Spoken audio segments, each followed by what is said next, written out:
Hello, Saratoga. My name's Dan D. Federicis. I'm here with the Saratoga Podcast on this November 3rd, 2022. I'm here with my good friend Adam Israel. Our third co-host, Robin Dalton, has a personal commitment and could not make it today. Adam, you look like you're at somewhere very pleasant. So how you doing and where are you?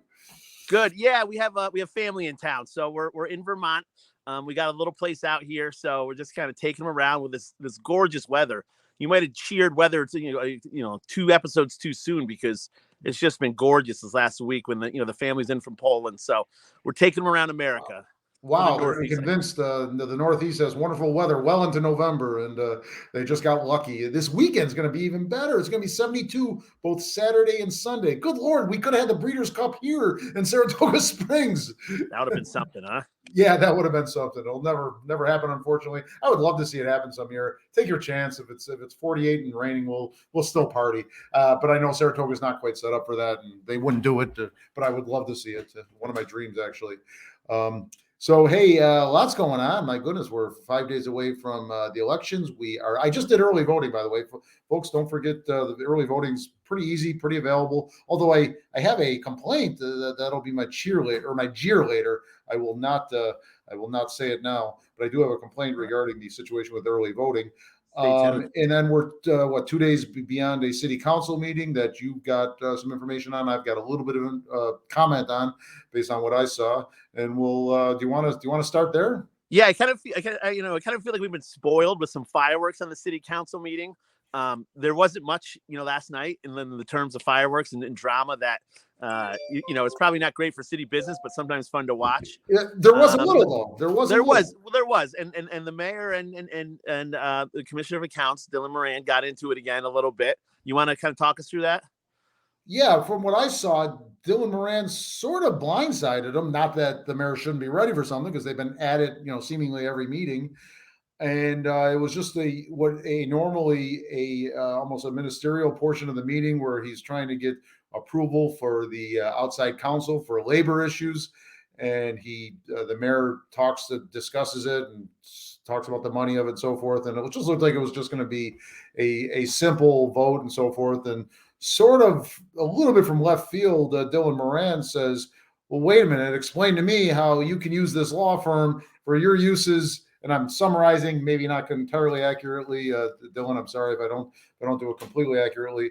But essentially, he accused the mayor of using this law firm as his own law firm. And then when Dylan wanted to use them, what Dylan said is the attorney said, "Sorry, we work for the mayor." I'm guessing, I don't know this, but I'm guessing what the attorney said was, "Hey, if you and the mayor are having a beef, we're conflicted out. We're already handling one side of this. We can't handle both sides of this," which is a perfectly appropriate answer for an attorney caught in the middle with one entity. I don't know that they said that, but I'm guessing that. But it got a little ugly, and it caught the mayor off guard. Yeah, I think it's one of these circumstances where both the mayor and Dylan may be right. The mayor was making the argument, and we certainly had talked about this. And it's funny, we're 9 months now into their term, or 10 months, almost 11 months now. Geez. But at the very beginning, the mayor abolished the city attorney position and the assistant city attorney, but since brought that back, and decided the city will just use outside law firms to handle city business. Which, there's some logic in that. You don't need a full-time staffer. We talked about that. We didn't think it made sense, and there were some issues along with it.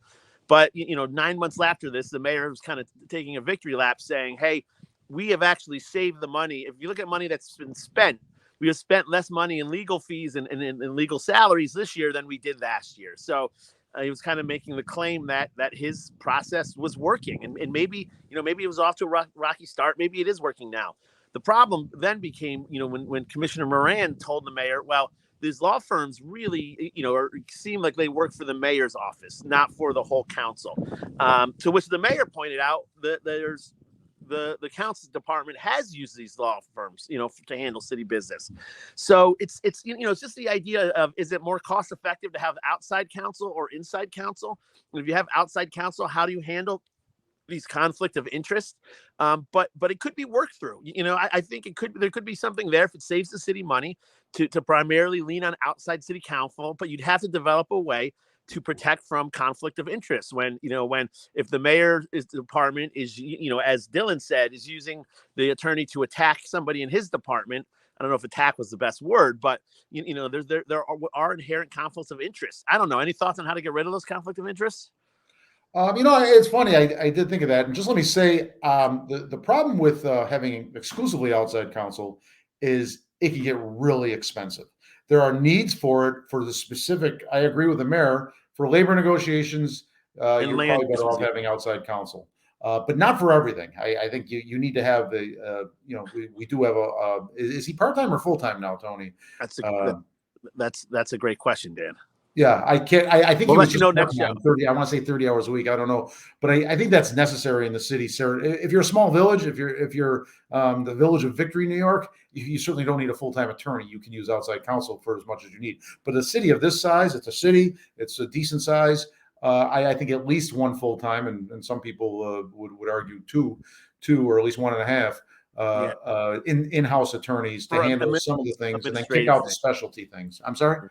Administrative things, right? Yes. Just making sure the contracts, all the I's are dotted and the T's are crossed. Yeah, there's a million questions that staff and the elected officials have in a week, and the in-house attorney, especially someone as experienced as Tony Izzo, is very capable of answering those, and that's helpful. Rather than you call the law firm, the outside law firm, you call them to say Merry Christmas, and it's billable.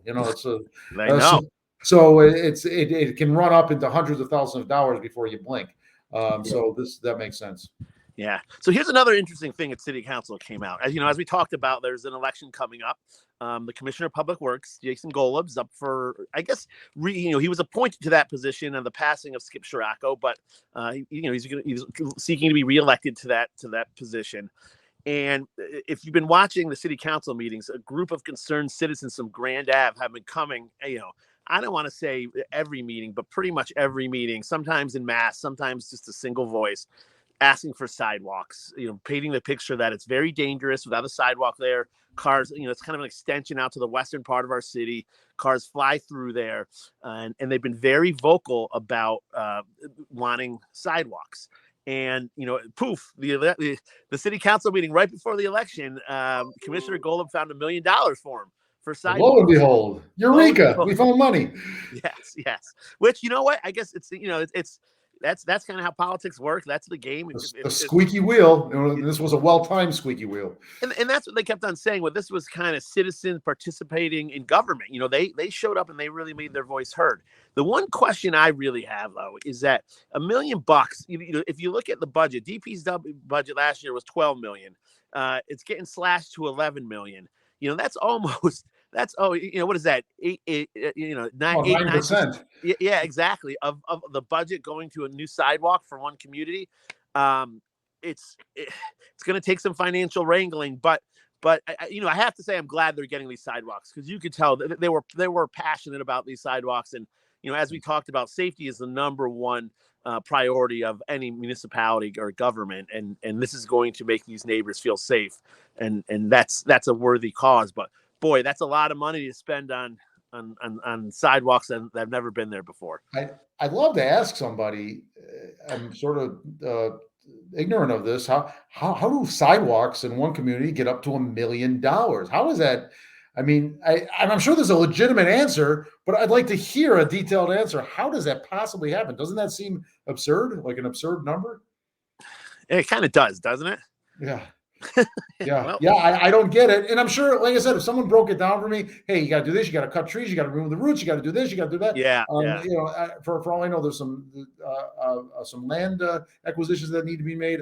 I don't know, but I'd like to hear. Maybe we need to have a guest on and talk about it in a positive way. But also, one of the questions would be, how does this cost $1 million?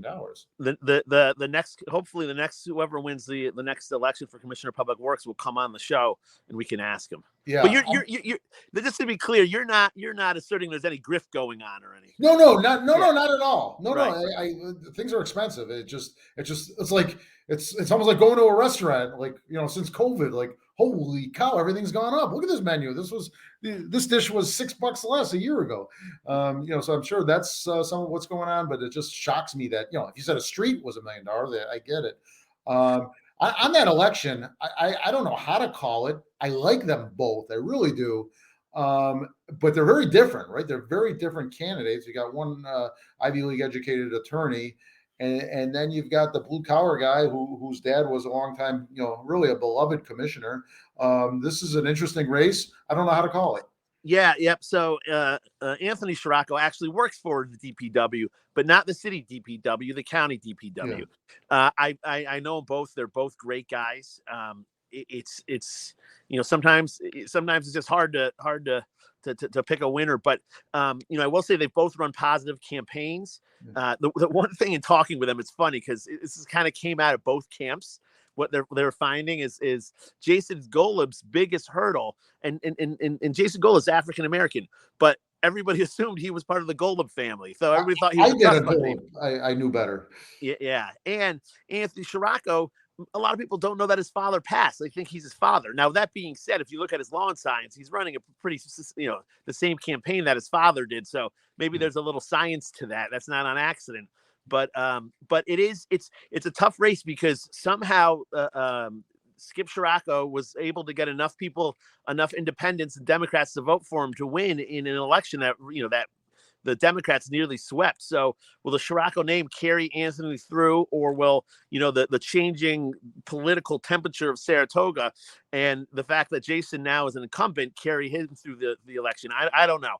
If you had to make a pick, this is not an endorsement, but who do you pick? Who do I think is going to win? Yeah. Or, we'll stay away from endorsements because I'm going to punt, but I guess I would lean towards Scirocco and his father, right? Because his father is still part of the campaign, even though he has passed. That's a lot of weight in his favor. His father was a marvelous campaigner. You'd have the street sweepers every night for 2 weeks before election day. He used incumbency like old school politics, like an old school politician did. He used it to the extreme. And I'm sure the son has some of those skills, but he's not an incumbent right now. So I'm just because Anthony Skip Scirocco was commissioner as recently as 7 months ago, right? He was still alive. He died in April. Yeah. Like you said, that sort of creates this quasi incumbency for his son, who has the same name, not the same nickname, but the same name. So that may bode well in his favor. On the other hand, there are more Dems in this city than Republicans, and as always, it's going to come down to the independents, right? The independents, right? That's right. Yeah, it's interesting too. The national polls are saying not quite there's going to be a red sweep, but that people are leaning. The Republican base is more motivated.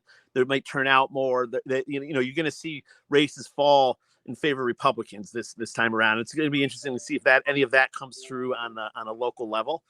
I personally think after the election last year that I was part of, and seeing how well the Democrats did, I think the momentum of the city is just gone off the rails left is not the right way to put it, but it's going to be hard, I think, for a long time for a Republican to win.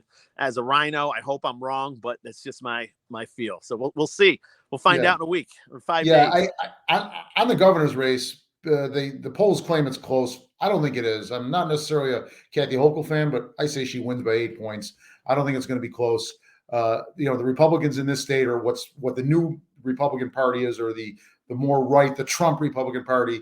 That just doesn't play in this state. And I don't think the polls are accurate. I could be wrong because Hochul's got some holes in her resume. Crime, obviously, is one of them. So I could be wrong. I just don't think. I just know New York State, and more so than 28 years ago, when George Pataki was first elected. It's that much more democratic, that much more liberal.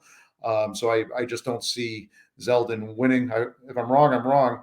Locally, and some of the other elections, what I've noticed in Saratoga Springs, and you tell me if you agree or disagree, that if there's not a very clear reason to throw out an incumbent, in other places they do throw out incumbents for less than a clear reason, but here they stick with incumbents and they get turned off by negative campaigning. Dave Catalfamo, running against an incumbent Assemblywoman Kerry Warner, has run a mostly positive campaign. He said, I'm a Saratoga Republican. We had him on the show, 2 weeks ago. He has not followed the national Republican game plan. He's followed a very specific one. I don't know if he can get it done because Kerry Warner is a terrific campaigner. I think I like them both, but I think she's a terrific assemblywoman, and I don't know how he wins that. Do you have any thoughts on that? Yeah, I agree with you. I don't think, especially in upstate, that crime is the issue that it is downstate, at least not yet. You know, I mean, there might be an uptick of crime here, but it's not, I just don't feel like I do when I walk around New York City. So that issue that's really, I think, helping the red wave here might not be an issue so much. And I got to say, going back to Kerry Warner campaigning, I see her stuff everywhere. Boy, she, I don't know who's running her campaign, but it's effective on getting her name out there and getting her top of mind because, she just pops up in a lot of places. Sometimes I'll be, doing one thing and she's on this TV and my phone's, dinging with her name on it. So anyway, both great candidates. We're lucky to have them both. Yes, I hope Catalfamo, if he does not win here, I hope he has a role here somehow, some way. Well, how that is, I don't know, but I don't want to see him go away. I think he's a talent. I like him. I just like Kerry more, at least in this election. And jump into the Senate race. Got an old familiar face, Jim Tedisco, and someone that's not very familiar to us, at least in Saratoga County, Michelle Osterlich. But boy, she's running an energetic campaign. Jim, even though it's a new district for Jim, he is well known in this county. His current district has a tiny corner of Saratoga Springs already, so he does have part of the county and a small part of the city. So he's not a stranger here. But Michelle Osterlich is running a really strong campaign, probably with a lot of money behind it from both sides, for that matter. It hasn't gotten as ugly as I thought it was. I thought maybe I'm missing some of the ugliness, but I thought I'd get 15 flyers in my mailbox every day and things like that, and I haven't seen that. Yeah. That's, again, two good candidates. It's a tight race. We'll see. Hey, but Dan, let me ask you a question, and maybe you can shed light. The going back to the Kerry Warner, didn't she get endorsed by the state police PBA? She was, and I should know this because obviously it's my world. She got plenty of police endorsements.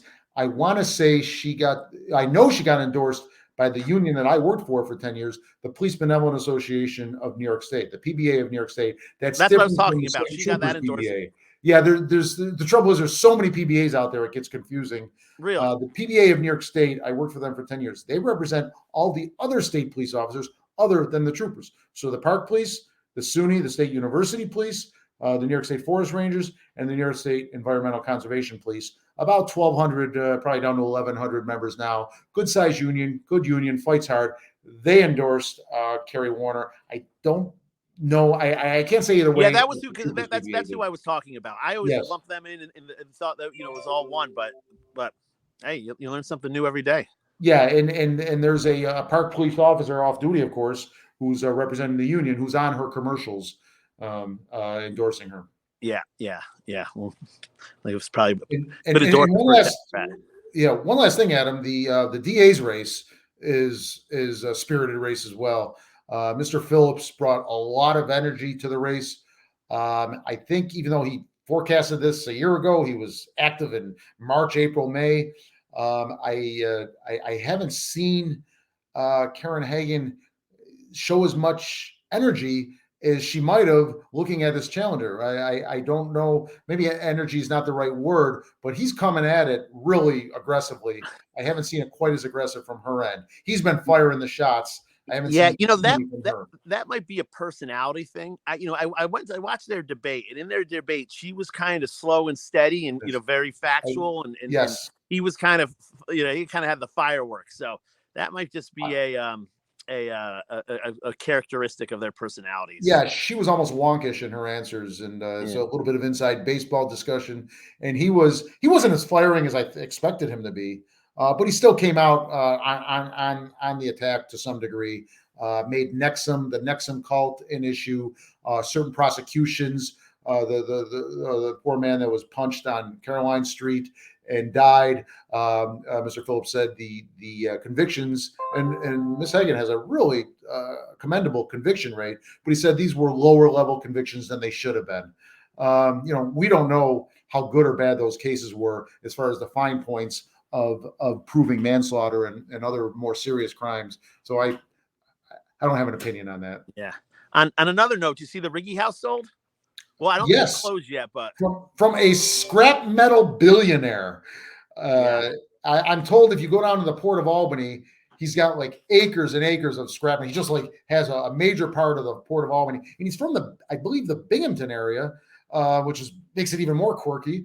But that was a quick sale. I'm gonna a shameless plug for Julie and Company, who was the co-lister there. She's full disclosure, she's a advertiser on Saratoga Report, but I like her and I'm going to plug her. She co-listed it. It was it sold quickly. Good for her and her company. Yeah, shocking. It's interesting. In City Hall, there was a hot mic moment in the beginning, and I'm always waiting for a good hot mic moment. Haven't gotten one yet, but Commissioner Moran was actually talking about the man. So this comes from Commissioner Moran's hot mic. That his name is Adam Weitzman, and as you said, he's a scrap metal mogul. He actually spent time in prison, came out, cleaned himself up, and he became wildly successful, and now is quite philanthropic. So it's welcome to the community, Adam. Welcome to Saratoga. I did not know that he spent time in prison. Very, very interesting. Yeah, well, again, hot mic from Dylan Moran. So okay, wrong, let me know. Okay, we should qualify that. We don't know that to be a fact, but you're quoting what Dylan Moran said on a hot mic. Yeah, exactly. Yeah, we're not endorsing that as true. We're just quoting. Yeah. One other meeting I went to, which I thought was pretty interesting, is this sci-fi fiber that's going into the roads, Dan. And let me tell you a little about this because it's pretty neat. This was a initiative of Commissioner Madigan. Now, as a city commissioners can have whatever initiative they want. That's how our charter's written. You can't. This is more of a DPW thing, it would seem, putting fiber in the roads. But this is, the Smart City Initiative was important to Commissioner Madigan, so she started this process, kicked it off, and essentially what it is, it's pretty neat. This company, Sci-Fi, agreed to come in and put fiber into the ground, high-speed fiber, and it's going to be run, and it's going to go to everybody's home, so everybody's going to have access to it. Everybody in the city? Everybody in the city. The outer reaches of the city? Yep. It's going to go to every home. It's something like a 32 or $36 million investment. The city didn't put up a dime for this. All right. Now, where's the business model there? This company, Sci-Fi, then is going to essentially rent these lines to internet service providers. So internet service providers can now come and, instead of just getting your cable, your internet from Spectrum, you will now have options, which is really neat, because what that'll do, if nothing else, what that'll do is force Spectrum to become more reliable and have competitive pricing, right? So you don't have to switch your provider. You're not going to be required to, but you can if you want, and you'll have options now, and quality options. And it's a really neat thing for our city that will hopefully attract some high tech business to our area. It's going to open up a lot of doors. I think they're talking about helping get internet, and this was one of the great dividers I think we saw during the pandemic, is access to internet. If you didn't have access to internet, and this is mainly the poor and marginalized communities that may not have access to internet or good internet. It's really a game changer to have strong internet in these homes. So there was certainly talk of and there was a detailed talk about how this is going to be given for free, to the people needing this service. But it's the negative and the pushback, which is the only negative, is they're going to have to trench the streets. So, and they've already run trials, and they're going to come and they're going to dig and put, so someday down your road, there's going to be a big saw hooked to a front of a tractor that's going to put a little, micro trench, and they're going to lay the fiber. As we get closer, this is not scheduled to be completed until I think summer of 2023. But as we get closer, we'll have somebody from Sci-Fi on. I've talked to them; they're really willing to come on. Wait, next summer, this gigantic project, which seems to me a behemoth of a project, that's going to be done by summer? Yeah, I think they said once they start going. Oh no, let me come back to you on that one. The meeting was 2 weekends ago. We missed that, so I don't have my notes for that. It might be the following summer, But okay, because boy, this summer I tip my hat to them if they pulled that one off. yeah, because they can't dig, and it was the following summer. Listen, we'll have Commissioner Madigan on to give all the details. Okay. But it's really going to be spectacular. And so, if you see this salt going down your road, you know what it's doing, because they can't cut in the winter because obviously the ground freezes. So is this something that Saratoga is getting, and exclusively Saratoga, or generally, or they're not going everywhere? They're coming here because they're not going. No, there's only I think they listed maybe 2 or 3 other cities where they did this business model in. So it's a really neat thing that's again started by Commissioner Madigan. She really pushed for this, and then Commissioner Golub. Now this is again election year. He's kind of taken the reins on this, which makes sense because it is a DPW thing more than it is a finance thing. And he was at this meeting helping announce the kickoff of this Fiverr. So look, starting in TBD, you're going to have more internet service provider options.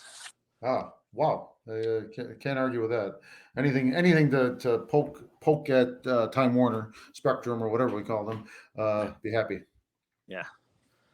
Good. What we are at 26 minutes. Where you and I hum along here. It's not that Robin holds us up. It's that three of us hold up. I think when any 2 of us go, we hum along here. Yeah. What did you see?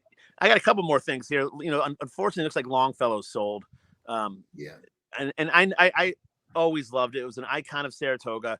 I never knew the proprietor.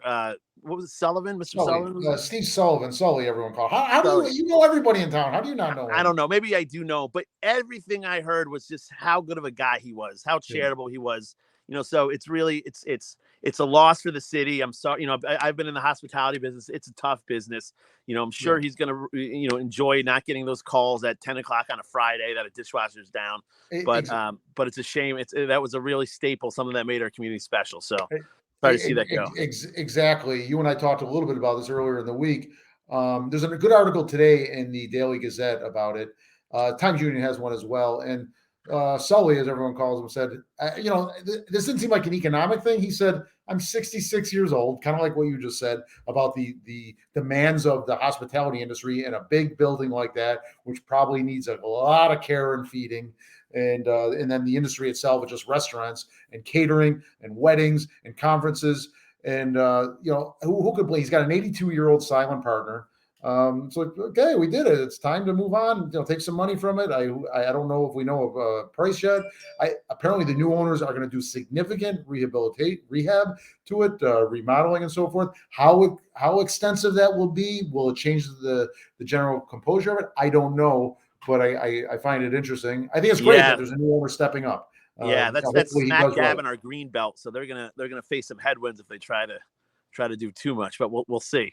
Yes. Yeah, that is an area that's Saratoga National found. That's an area that needs to pretty much stay the way it is. But hate to see it, but I get it. At least it wasn't an economic failure. At least I don't think.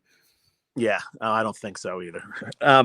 Real quick, I just want to Todd Chimkis, the president of the Chamber of the Saratoga County Chamber of Commerce, was at the city council meeting announcing a program called Love Our Locals. It seems pretty cool the way he described it. Essentially, if you buy or use local goods or services, you take a picture of the receipt, you send it to the Chamber of Commerce, and they enter you into a drawing to win. It's like $800 a week in local gift cards. So again, just an excuse to shop local. And maybe you win something, put some get a gift card to another local establishment in the city or in the county. But it's a neat program, so go to the Chamber's website if you want to learn more. But I thought that was something worth noting. Yeah, how did I miss that? I did not know that. I think it's a great program. If you recall, Love Our Locals used to be Save Our Locals. And there were some business owners I talked to that didn't like that. It's like, hey, we don't want to look like we're begging for business here. We're, it's a tough world, especially in COVID and so forth. But we want people to come down because there's great options, not because they feel guilty or something. So I don't know if that's the reason beyond the shift or to the shift of Love Our Locals, but I love shopping in downtown Saratoga. I feel great that I'm supporting downtown Saratoga, but it's not my primary motivation. My primary motivation is there's really neat things to buy. There's some great shops to go to, and some great food and beverage along the way. So interesting. So yeah, we got to do more with that, and I'm gonna look into that. All right. Well, I think that's all I got. You wanna lead us off with cheers and jeers? Yes, I do. Robin, hang on here. Robin usually does the Oh, the fancy. animation. Yeah, let's see if I got it here. My All right. goodness, look at that. I'm a tech genius. This week's cheers and jeers. Yes, I've got a couple. I am gonna start off with my jeer. It's not so much a jeer, but a minor complaint. I talked about the early voting, which I am a fan of. But if you live in Saratoga Springs here, you got to go somewhere else to early vote. This is the most populous municipality in the county. So, and yet we have to drive to either Boston Spa, Greenfield Center, or Wilton to do the early voting. I know everything costs money, but I don't understand why we can't have an early voting location right here in the Spa City. I think it would be the number one usage, I would guess. And we just don't have it here. So that's technically a jeer, more of a, soft complaint.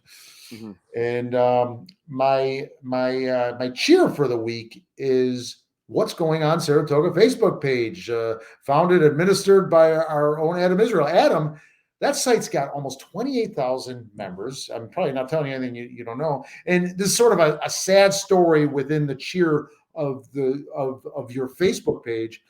But if you want to find out news, long before I have it on Saratoga Report, long before the newspapers have it, go to what's going on in Saratoga. The sad story being there was a body found in Congress Park at the tail end of the weekend. And your site, Adam, had people writing about it and accurately saying what had happened 24 hours before any of the news sources had it. And I spotted it on there. And when I read it, that someone said there was a dead body there. Well, it's Facebook. You got to take it with a grain of salt, right? But I went to Congress Park, and sure enough, there was a police officer on a post clearly keeping watch over something. And I spoke to him briefly. He could not give me details, but it was clear something was going on there. And then, as you know, it turns out that really what was commented on Facebook was accurate. And sometimes it's not accurate. I get that. You got to be careful. But your site breaks news. Your site does a lot of good things. But the breaking news aspect of it, because people have their ear to the ground and you got 28,000 people on it almost. That's really an incredible page. If you're on Facebook, folks, I don't need everybody's on Facebook that would watch this podcast is already on your site. I don't need to tell anybody that. But that's my cheer, Adam. Good for you for starting that. When did you start that? Boy, when did I? Maybe 5 years ago. I remember. I'll give a shout out to the Barrel House. They were my first post. In the beginning, it's this kind of an unproven entity. People are nervous and not sure what to make of it. So a high school classmate of mine, Charlie Eustace, in the Barrel House did the first post. So, I remember the excitement of hey, this is going. And then during the pandemic, it started to grow exponentially. It's I wish I could monetize it. I don't think it's something that should be monetized. But it's something that I love to give back to the city. I like to say it's a little bit Oprah sometimes with, good information. It's a little bit Jerry Springer sometimes, but you can choose what to look at. And we do our best. You help me manage it now, Dan. I appreciate it. We don't get paid. We get spam sometimes. It happens. Scroll on by. But anyway, thank you, Dan. Yeah, absolutely. And you've got a plan. You and I talked. You've got the beginnings of a plan to address the spam. Folks, if you're noting the spam in there, I think Adam's got some ideas. Yeah. We talked about. Listen, if you want to be a moderator, shoot me a message. Again, we were asking for moderators for spam, not for content. So if somebody says something you don't agree with, or you don't like, or you don't find offensive, we would ask that you kick it to us, because this was really started with my vision of what's allowed and what's not. And it's like pornography. It's hard to quantify, but it when you see it. I know what's allowed there, what's not. It's hard for me to express that to other people. But as far as these I don't know, these spam posts from around the world, it's purely spam. Yeah. And nonsensical in many cases. At least from what I can see. So excellent. Okay, Adam, you got any cheers and jeers for back? Yeah, I'm gonna have 2 jeers. How about that today? So my first jeer, and I'm just gonna piss everybody off, but my first years for the National Republican Party and the election denying and the harassment at the poll sites. Showing up with long cameras, with weapons. Watching poll sites is a form of intimidation, and it really goes against a free and fair election. I understand that you should be able to question an election without being called an election denier, but that ship has so far sailed right now with what the ex-president Trump was saying about the elections that the Republicans, I don't want to say the Republicans, the far left Republicans or far right Republicans have cried wolf with elections not being fair. So it's made it hard now to actually question election integrity, which is something that should be allowed and okay. But again, intimidation at polling sites is never okay, and it's a really poor thing for our democracy.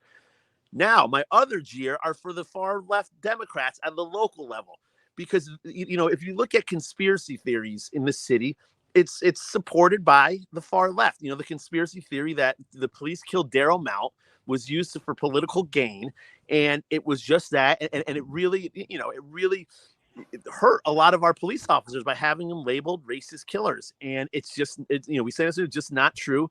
It's the far left who shows up to city council meeting and use intimidation factors like long cameras, the same ones that the far right uses, or they will, if you speak out at public comment and say something they don't like, they'll come to the next public comment and call you out personally. And I think that's not, that's just intimidation. And public comment period people should feel open and welcome to make their voices heard, not that they're going to be threatened and intimidated. So, the far left Dems locally with the conspiracy theories and intimidation, and the far right, nationally with the intimidation and conspiracy theories, both of these are bad for us and bad for our country.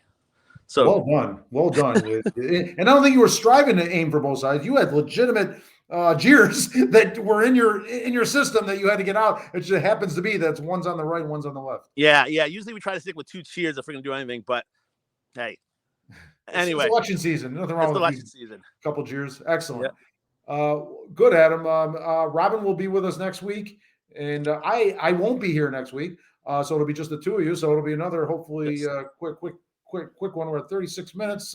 Usually we go longer. This is good. Adam, enjoy the awesome weather. I will try to do the same, and I will talk to you, folks. I will talk to you in 2 weeks. Adam, I'll be talking to you along the way.